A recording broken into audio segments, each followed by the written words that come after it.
All right, people. We're going to start section 5.4. And 5.4 is factoring. Love me some factoring. Steps for factoring. Every single time you factor, and I mean every single time you factor, you always look to see if it has a greatest common factor, and if it does, take it out. All right? And this isn't some of the times, part of the time, occasionally. This is every single time you factor. You need to look for a greatest common factor, okay? All right, these notes, I want you to just write these down in your notes right here. These 4 steps for factoring. This is not on your sheet. Write it down on a separate sheet. If you have to hit pause, hit pause. After you take out the greatest common factor, you are going to identify how many terms there are. The amount of terms there are will tell you which type of factoring technique we will use. All right. Today, we're just going to work on greatest common factor, and if it has 4 terms, all right, 4 terms, and we have 4 terms, we factor by grouping. All right, when we get into next class, we'll also talk about 3 terms. All right, when you have 3 terms, what matters is if you have a coefficient of 1 in the trinomial.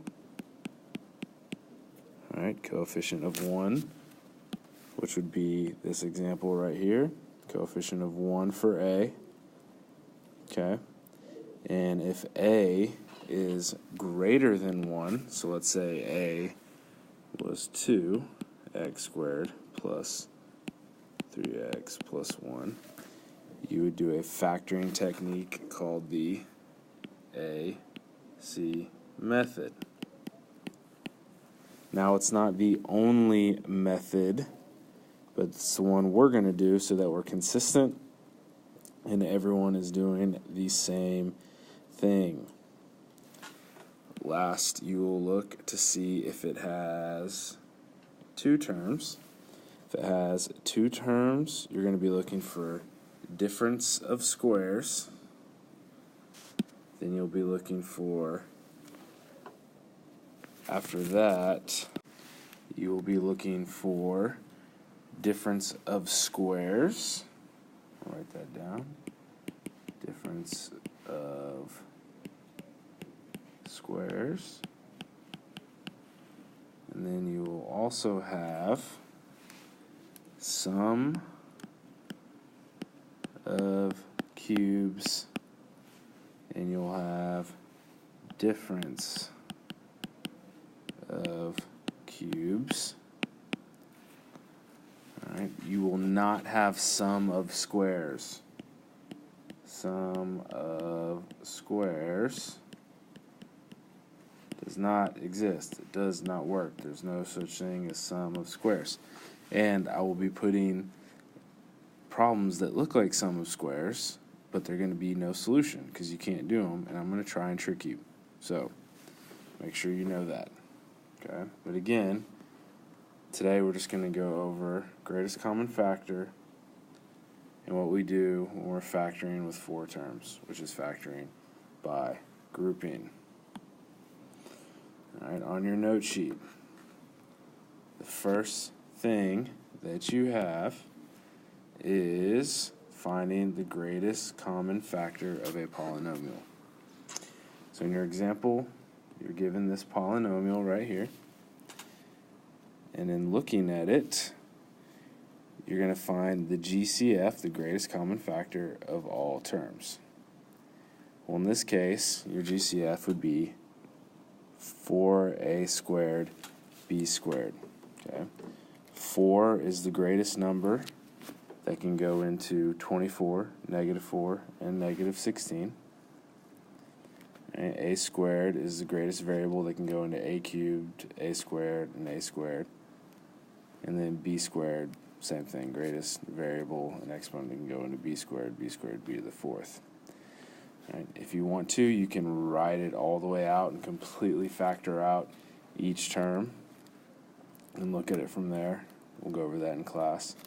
But basically, once you take out the GCF, you will divide each term by the GCF, and what's left will go inside of your parentheses because you are factoring the GCF out of the polynomial. So you would do 24a cubed b squared divided by 4a squared b squared. You would do negative 4a squared b squared divided by 4a squared b squared. And you'll do negative 16a squared b to the fourth over 4a squared b squared. I know you already have the example below, but 24 divided by 4 gives you 6. A cubed divided by a squared gives you a. B squared divided by b squared cancels out. And here, everything cancels out except for a negative 1. And here you got negative 16 divided by 4 is negative 4. A squared divided by a squared cancels out. And then b to the fourth divided by b squared leaves you with a b squared. Alright.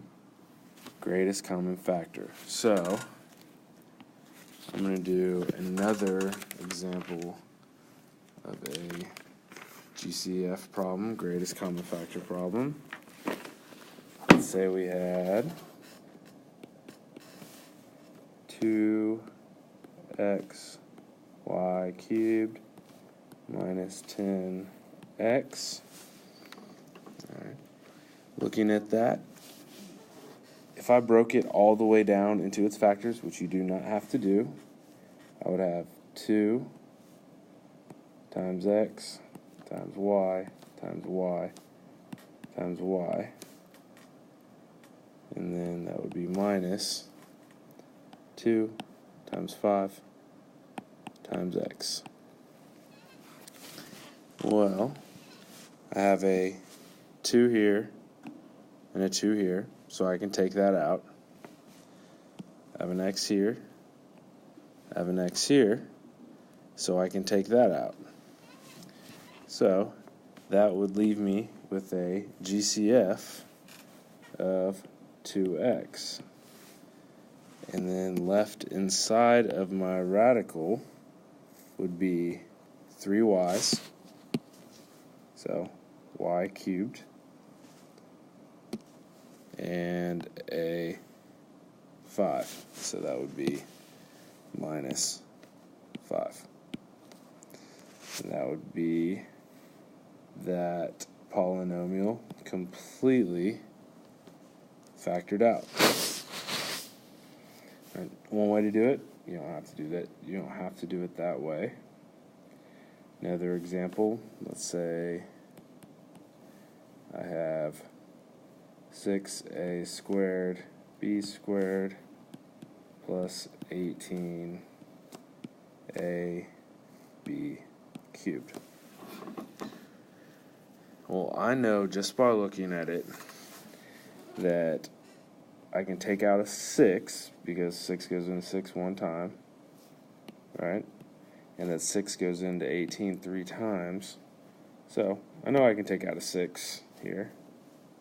I don't need to completely factor that out. Now I'm going to look at the a's. I've got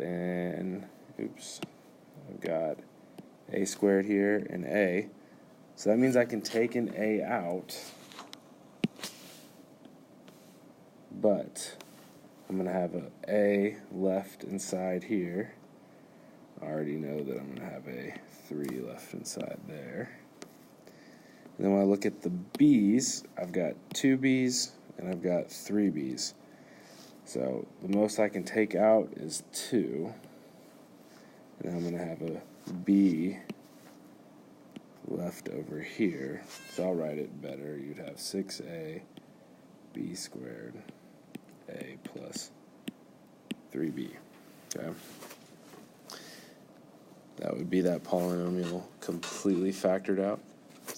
Now this is important because the next thing we're going to do is factoring by grouping. All right, we factor by grouping when we have 4 terms. 4 terms. All right. You group with parentheses the first 2 terms and the last 2 terms. All right.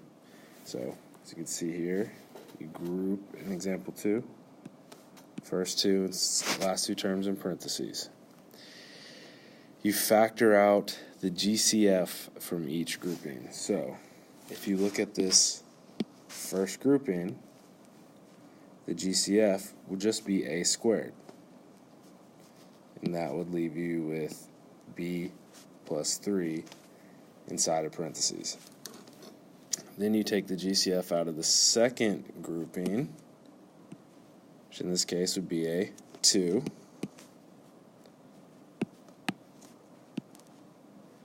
And you still have, and then you also have b plus 3 left inside parentheses. Well, when you get to this point, if what's left inside parentheses here is not the same, that means you did not take out the greatest common factor. That means there's more to factor out. Okay? They need to be the same. And then when you find that they're the same, you're going to factor out what's in parentheses from each term. So in this case, you'd factor out b plus 3, and you'd have left a squared plus 2. The whole thing is the answer, even though you factored it out. Okay? You're not getting rid of it, you're just factoring out the b plus 3, and you have your whole answer. So, let's look at some examples of that. Looking through my options here. And I got one right here. Got 8yz minus 6z minus 12y plus 9. Alright, right when I look at this problem, first thing I'm going to do is look for a GCF from right off the start, right off the jump. And I don't see any right here. I got 2 doesn't go into everything, 3 doesn't go into everything. So, yeah, I'm out of options there. So, I've got 4 terms. All right, 4-term polynomial. So, I'm going to factor by grouping. So, I'm going to group the first 2 terms and the second 2 terms. And I'm going to take out the GCF individually of each group. So, looking at 8yz minus 6z, my GCF will be 2z. So I'm going to take out a 2z, and I will be left with 4y minus 3 inside of the parentheses. Alright. For my second grouping, looking at it, alright, some might think that the GCF would be 3, but it's actually going to be negative 3, so that when you take it out, what's left inside of parentheses is the exact same, because 12y divided by negative 3 would be a positive 4y. And then 9 divided by negative 3 would be a negative 3. And now, what's left inside parentheses is the same on both sides. And I can factor out that 4y minus 3. Completely factored out. And what's left is my 2z minus 3.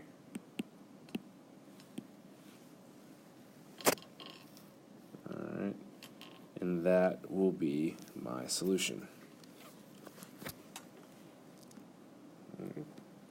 Do another example. Say I've got 3ax minus 15a plus x minus 5. All right, again, 4 terms, no GCF at the start. So I'm going to break it into 2 groups. My first 2 terms, I got my last 2 terms. Well, the GCF of that first grouping is going to be a 3a. And so left inside of parentheses, I will have x minus 5.